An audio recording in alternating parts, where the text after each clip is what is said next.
Hey Chargers, today we want to talk about apples, okay? And we have our little knives. These are good for cutting the apples.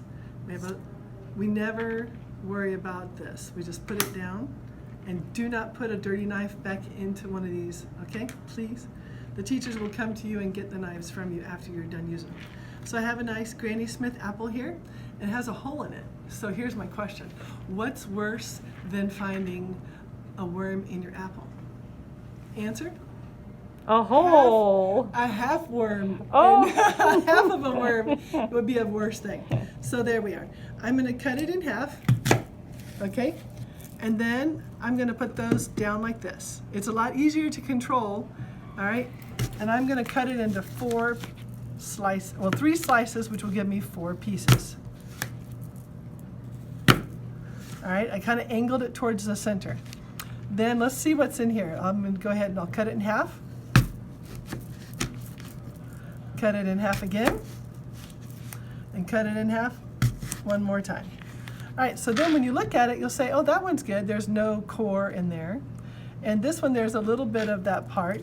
And you always want to cut away from yourself. Okay, you'll see some people going like this. And, you know, if they want to do that at their house, that's fine, but not at Pin Oak. We always cut away from ourselves.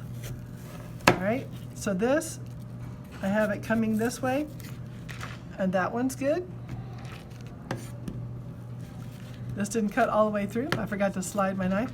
You can see that there was a peck right here, but it actually wasn't a worm. So we cut away from ourselves, and they're good. Again, we'll cut off that little piece there. Take your time, especially since this is a very sharp knife. All right, we're going to keep on going through. We'll just kind of cut off that part, wiggle it through the center so we get rid of any of the hard pieces here. You can cut very carefully like that. All right, and the same goes for this. That's almost all cut out, but just use the tip of it to get it out. All right, and all these little bits and pieces are not going to waste. Who can tell me where they're going to go? I can tell you. Pick me. Okay, where are we going to go, Miss Taylor? Where are these pieces going to go? I think the chickens would love. This is perfect for the chickens. Okay, so there's that. That's one method. Now another method, I'm just going to go ahead and do it on the paper towel here. Another method makes it pretty fast. And you can, if your apple is misshapen, you can turn it upside down. Sometimes it's more stable, because sometimes the top of the apple is a little bit off. And you line this up with the center core. And sometimes you have to kind of rock it a little bit to get it to cut through, and then go.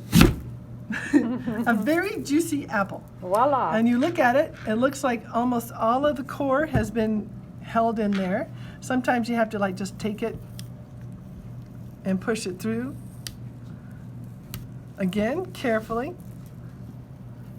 because you don't want to scrape against. These are not blade sharp, but they could be sharp if you, all right, and sometimes if it's a little bit tricky, just pull it through this side so that you don't cut yourself. All right, so there again, we have the core. Sometimes you have to push the core out. And there's your apple core. At home, I sometimes just go ahead and clean off this part and this part, or give it to my dog, or give it to my bunny rabbit. And then you need to make sure you clean the core, because you do not want this to get all gooey and stuck down here. So wash it off as soon as you use it. Great job, guys. Enjoy your apples.